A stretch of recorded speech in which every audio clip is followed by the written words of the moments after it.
You know, I slept here one time. Here at Como Park? Here in the zoo. Wow! I'm going to learn more about that. You are. Hi, I'm Jeanne. Today I'm with Val Quarles. She's an urban scholar at the Metropolitan Council this summer, and we'll be talking to her about her job, and I want to learn more about this overnight at the park.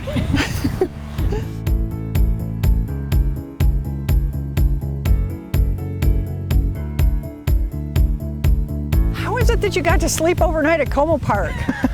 I was part of a group called the Como Zoo Youth Engagement Program, where it was a lot of like being ambassadors to our local high schools and talking about recycling and stuff like that. But we did a retreat, and our last night, we went to a Saints game, and then we slept at the zoo. So if you've ever seen giraffes at 1 a.m., it's an incredible sight. How did you get into improv? I did an improv program at my middle school, where the high schoolers came in for about 6 weeks and taught really basic skills, and then someone there was recruiting for their summer program, and I joined that, did that for 4 years, led that for 2 years, and then once I was in high school I ended up teaching the middle school program, so it really came full circle. Improv really helped me come out of my shell as a little kid. I was very shy, I only wanted to read, I didn't want to talk to people, and I started doing improv and I wasn't very good at it, but I'd made a couple friends and I wanted to keep talking with them, so I continued, and as I got thrown in front of people and as I got more and more fearless and spontaneous, I found I really enjoyed it. And over the years, it's helped me grow as a person. It's helped me become a lot more confident in front of people. I have no problems walking up to strangers and stuff like that. Public speaking, it's just had so much of it has made me who I am, and I like who I am. So thanks, improv. You're an urban scholar at the Metropolitan Council. What's an urban scholar? A regular intern, except they also get a mentor, and they skip out on Fridays for professional development. So we do a lot of stuff with like leadership training and learning about equity, and sometimes we visit other sites to basically just further, make our experience well-rounded. Your internship is split between two very different departments at the council. Are they connected in any way? Yes, so Metro Transit Police Department started a group called the Homeless Action Team last November, and what their role is seeking out people who are using transit as shelter, people who are sleeping on the train at night, and connecting them to a federally funded voucher program that gets them rent assistance and a place to live. What the HRA does is the rest of it. So they're doing that paperwork, they're talking with landlords, they're helping tenants with that housing search. What kinds of things are you learning? When I graduate, I'd like to go into housing development, and I would like to make that housing affordable. And there are ways to do that both through design and through subsidy.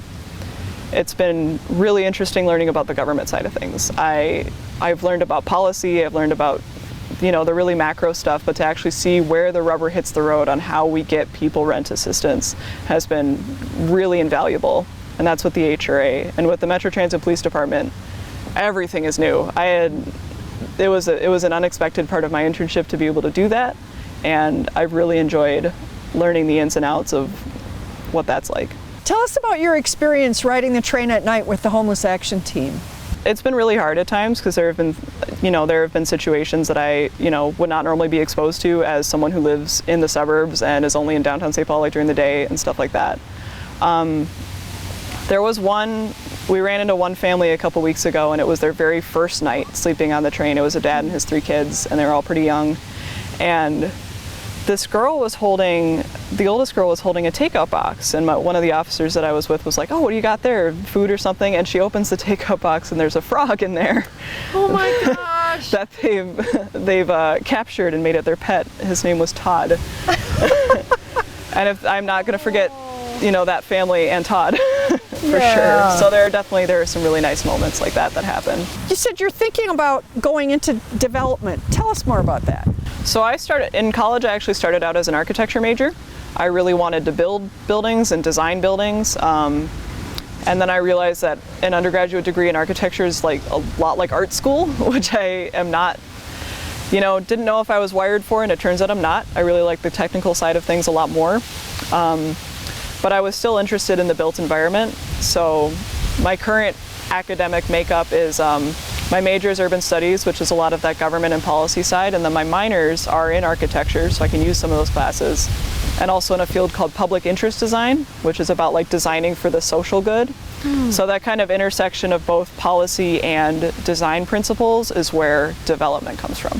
What's your dream design project? I've been learning a lot about sustainability in the past year and how that can be integrated into architecture in a really meaningful way. At the same time, I've been learning about the ways that we can bring rents down in multifamily buildings by integrating these sustainability concepts. So the kind of multifamily housing where the sustainability efforts are so strong that rents can actually be brought down without subsidy is kind of like my dream right now, which I know is, not as glamorous as like other things, but it really makes me happy. Cool. Thanks for joining us today. Thanks for letting me take an afternoon off and come to Como. Ah, yes, anytime.